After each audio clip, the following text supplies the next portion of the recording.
Então aí eu entro com o que vem a ser essa cromatografia. Eu estou mostrando todo esse contexto histórico, né, de cromatografia, mas eu não defini a cromatografia, né? Então aqui tem duas definições que eu gosto bastante, uma aí até da IUPAC, definindo o que é a cromatografia, né? É um método de separação que fundamenta diferentes graus de interação dos solutos com a fase móvel e estacionária. Então eu tenho que ter uma interação entre o meu analito que eu estou analisando, né? Ele vai ser separado por uma fase móvel e uma fase estacionária. Então, são essas interações diferentes que ocorrem, né, nessa junção aí de fase móvel e fase estacionária no decorrer de uma corrida cromatográfica.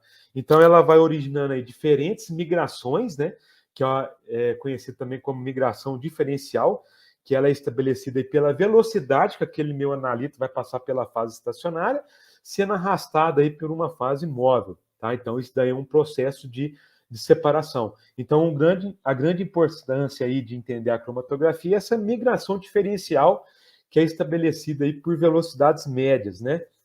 É um método de análise de substâncias em uma mistura que envolve a distribuição diferencial dessa substância em sistema heterogêneo bifásico, né? Porque a gente tem essas duas fases, né? Que é a fase móvel e a fase estacionária. Né? Então, o que vem a ser essa fase móvel? É aquela que move, né, através da coluna, um líquido, um gás ou um fluido supercrítico, tá?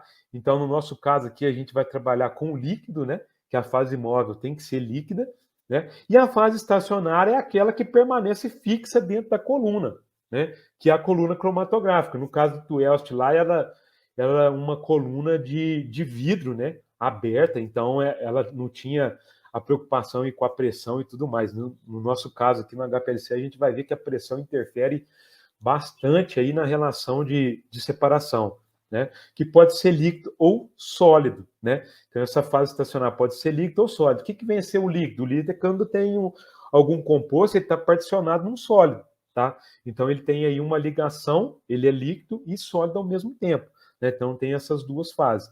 Então, a gente tem um eluente, né? Esse eluente, ele vai passar numa coluna, né?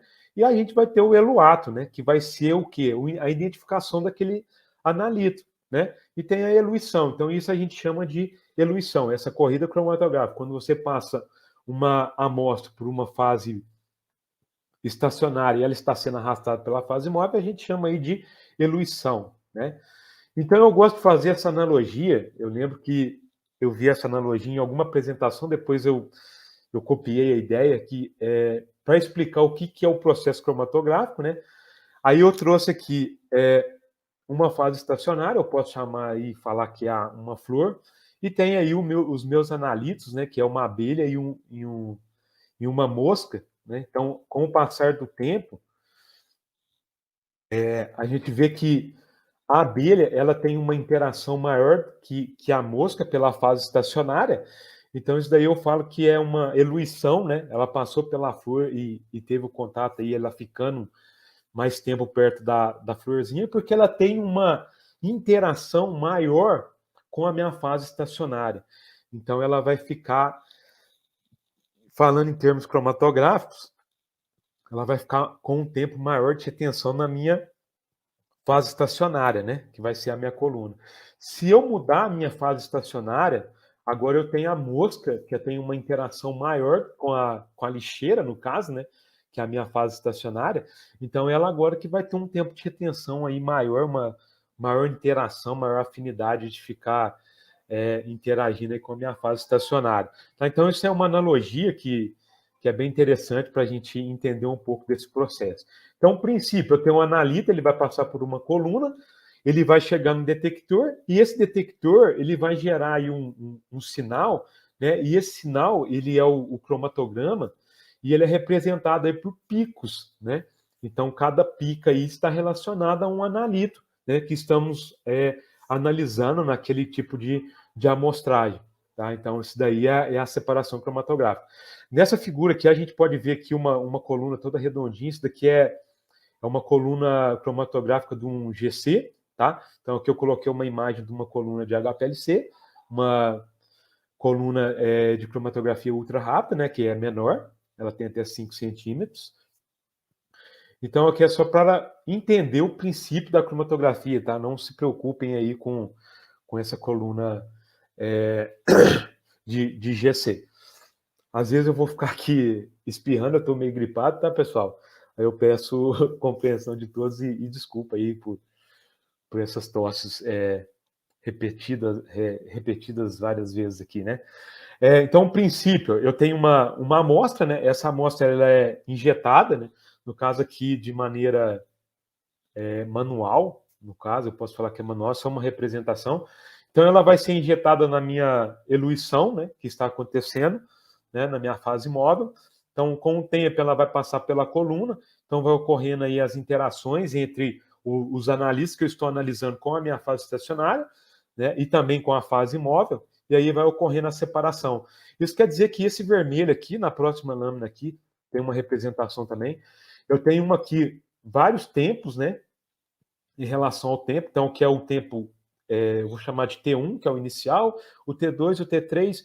Então, aí, isso é uma representação dentro de uma coluna cromatográfica, né? Então, eu tenho aí toda uma separação, né, desses analitos, e eu posso mostrar para vocês aqui que esses vermelhinhos, né, eu vou chamar aqui de analito vermelho e analito azul, eles têm o quê? Eles têm uma interação maior com a minha fase móvel do que com a minha fase estacionária. Então, eles vão ter um tempo de retenção menor. Eles vão chegar primeiro no detector, então eles vão gerar o primeiro pico, depois os azulzinhos vai gerar o segundo pico, e assim sucessivamente com o decorrer aí de toda a minha amostragem, né? Então é isso que acontece, né? Esse que é o princípio da cromatografia. Então essas amostras vão chegando no detector, e esse detector, como é que é feito o sinal? O sinal é um cromatograma, né? Onde temos aí a resposta do detector com o seu tempo, né? O tempo de retenção. Então aí a gente vai ter vários picos cromatográficos, né? Representando aí cada analito, ok? Então as interações, o que é importante na cromatografia? Às vezes o pessoal fica muito preocupado aí, com equipamento, com preparo, com vários outros fatores. E o que é mais importante em cromatografia são as interações que ocorrem entre a amostra, fase estacionária e fase móvel. Tá? Isso é o primordial. A gente tem que entender essas interações para a gente entender, né, o processo cromatográfico. Se a gente não conseguir enxergar isso, a gente não vai ter aí uma boa separação aí, uma boa resposta em relação aí às minhas correntes cromatográficas. E essas interações, elas são o quê? Ligações de hidrogênio, de polo induzido, né? Que é o nome antigo lá, Van der Waals, força de Van der Waals, forças de dispersão de London. Então, aí tem todas essas, dependendo do livro, aí você vai ver essas nomenclaturas antigas, ou se não, essas nomenclaturas mais novas. É igual ligação de hidrogênio, antigamente chamada de ponte de hidrogênio, então é a mesma coisa. Né? E atrações eletrostáticas aí, né, por cargas. Então, isso aí tudo acontece dentro do processo cromatográfico, né? A gente tem que entender.